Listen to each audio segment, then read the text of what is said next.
Bumili na nga pala kami mga kakulit ng mga coco lumber at yero na gagamitin sa aking ipinapagawang kusina dito nga sa ating munting bahay kubo. Charot!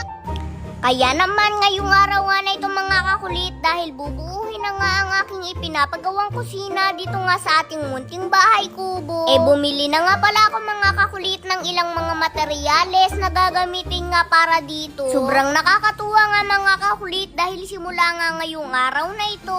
Makikita ko na nga kung paano nga ba bubuuhin itong aking ipinapagawang kusina dito nga sa ating munting bahay kubo. Bali ngayong araw nga pala na ito mga kakulit, ito na nga yung ikatlong araw ng kanilang pagtatrabaho dito sa aking ipinapagawang kusina. At kung inyo nga makikita mga kakulit, meron na nga itong mga poste at meron na nga rin itong pader. Bali ang magiging pader nga pala mga kakulit nitong aking ipinapagawang kusina, ito nga palang bakod na aking ipinagawa noong nakaraan. Kaya naman kung inyo nga makikita mga kakulit, yung bakod nga na aking ipinagawa, medyo pinataasan ko na nga ito at meron na nga rin itong bintana. Dahil noong pinaumpisahan ko nga mga kakulit ipagawa itong bakod, meron nga akong naisip na plano na gagawin ko talaga dito. At yung plano nga na yun mga kakulit, ito nga kusina na ipinapagawa ko ngayon. O diba mga kakulit, at yung aking ipinagawang bakod noong nakaraan, doble ang naging pakinabang sa akin ngayon. Dahil bukod sa naging bakod na nga siya, ngayon magiging kusina pa nga namin dito nga sa ating munting bahay kubo.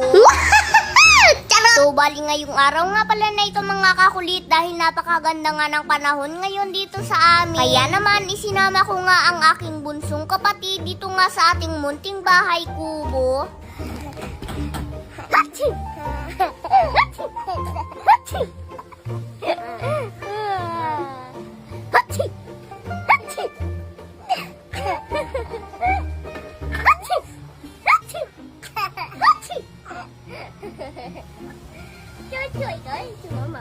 Balaga.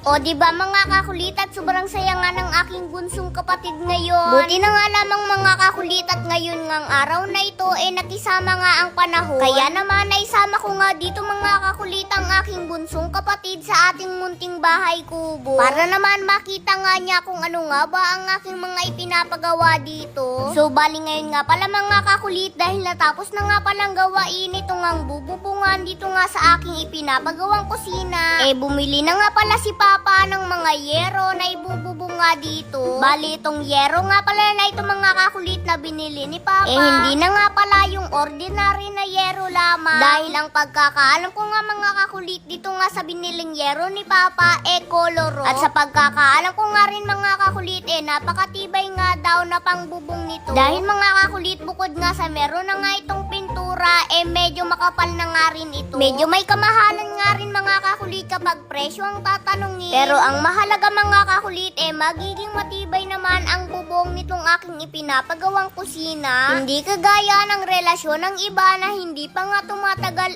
nasisira na. Charot, hindi gayon.